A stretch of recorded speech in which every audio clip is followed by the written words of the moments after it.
मीरा भाईंदर शहरात वारंवार उद्भवणाऱ्या पाणी टंचाईमुळे नागरिकांचे जनजीवन विस्कळीत झाले असून याच प्रश्नावरून शिवसेनेने आज महापालिका प्रशासनाविरोधात जोरदार आंदोलन छेडले। शहरातील प्रत्येक भागात नियमित आणि पुरेसा पाणीपुरवठा करण्यात यावा या प्रमुख मागणीसाठी मीरा भाईंदर महानगरपालिका मुख्यालयाबाहेर शिवसेनेच्या वतीने अनोखे टमरेल आंदोलन करण्यात आले। या आंदोलनात मोठ्या संख्येने शिवसैनिकांसह महिला कार्यकर्त्यांनीही सहभाग घेतला। आंदोलक आपले निवेदन देण्यासाठी महापालिका मुख्यालयात पोहोचले होते, मात्र प्रवेशद्वारावरच त्यांना रोखण्यात आल्यानं शिवसैनिकांमध्ये तीव्र नाराजी आणि संतापाचे वातावरण निर्माण झाले। परिस्थिती नियंत्रणात ठेवण्यासाठी महापालिका मुख्यालयाच्या प्रवेशद्वारावर मोठ्या प्रमाणात सुरक्षा कर्मचारी तैनात करण्यात आले होते। महापालिकेत प्रवेश नाकारल्यानंतर शिवसैनिकांनी गेटबाहेरच ठिय्या आंदोलन सुरू केले। काही कार्यकर्त्यांनी महापौरांच्या दालनाबाहेरही आंदोलन करत प्रशासनाचे लक्ष वेधण्याचा प्रयत्न केला। शहरातील पाणी टंचाईचा प्रश्न तातडीने सोडवून नागरिकांना नियमित पाणी पुरवठा करावा, अन्यथा आंदोलन आणखी तीव्र करण्यात येईल असा इशारा आंदोलनकर्त्यांनी यावेळी दिला।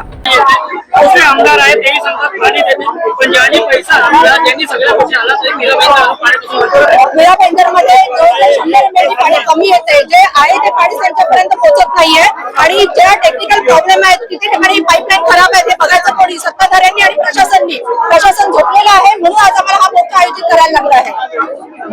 भाजपाचे नगरसेवक आहेत त्यांच्या आमदारांनी काही बोललं की मीरा भाईंदर जरा कोणाचं काय झालं तर पोलीस स्टेशनला एका आवाजात पोहोचतात, पण लोकांच्या जनतेचं पाणी जे हिरावलं गेलंय त्याच वेळेवर भरला जातोय, त्याच्यासाठी तुम्ही एकदम सक्त राहताय। आश्वासनाच्या नावावर आश्वासनं देऊन त्यांच्या तोंडात भरली जातात त्या बिचाऱ्या भोळ्या बाबड्या जनतेच्या, आणि त्यांना पाण्यापासून वंचित केलंय। म्हणून आज आम्ही लोकांनी एकत्रित हा मोर्चा आज शिवसेनेच्या तर्फे आयोजित केला आहे।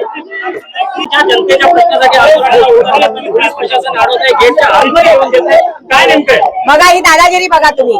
48 म्हणजे 78 त्यांच्या ह्या लोकांचे नगरसेवक निवडून आले, ही दादागिरी चालली आहे प्रशासनाची आणि आयुक्तांची म्हणा। आता तुम्हाला आठवत असेल जेव्हा जसं पालिकेमध्ये हे लोक 78 नगरसेवक झाले तसं लगेच प्रॉपर्टी टॅक्स बद्दल या लोकांनी हे केलं होतं 60%। तुम्ही कसली सुविधा देत नाही लोकांना आणि तुम्ही टॅक्स हे करताय। जर एखाद्या सोसायटीमध्ये 2-4 लोकांचा प्रॉपर्टी टॅक्स क्लिअर झालं नाही तर लगेच पाण्याची कनेक्शन कापलं जातं। तुम्ही सांगा 24 तासामध्ये पाणी मिळणार असं लोकांना बोललं जातं, 48 तास जातात, 52 तास जातात तरी लोकांना पाणी मिळत नाही।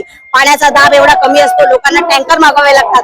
तुम्ही विचार करा की लोक जगतील कसे। नवीन कंस्ट्रक्शन आहे, CC/OC परमिशन देतात, तिथे नवीन तुम्ही घर घ्यायला जा, तुम्हाला सांगतात 24 तास पाणी मिळेल।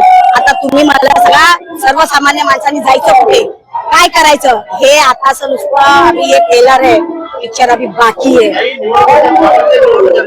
तुमची पक्षाचे लोकांना होती आपण 24 तास पाणी आणून देऊ, आता लोकांसमोर जात आहे म्हणून आंदोलन केलं काय? आता लोकांना उत्तर द्यायला भारी पडतं म्हणून आंदोलन केलं काय? अहो पण आम्ही आलोय का निवडून? आम्ही निवडून आलोय का? तुम्ही निवडून आला मग म्हणूनच अरे सत्ता त्यांची आहे, त्यांनी निर्णय घेतले पाहिजे, त्यांनी त्याचा फॉलोअप केला पाहिजे। जर आम्ही असतो तर आम्ही दिलं असतं ना, म्हणूनच जे होत नाही पूर्ण त्याच्यासाठी तर आम्ही आंदोलन घेतलंय। आमच्या आदरणीय सरनाईकांनी काय हे केलंय? तुमचं असं म्हणणं आहे की जे आता नगरसेवक निवडून झालेले आहेत ते पाणी आणण्यासाठी आडकाठी करतात? हो नक्कीच।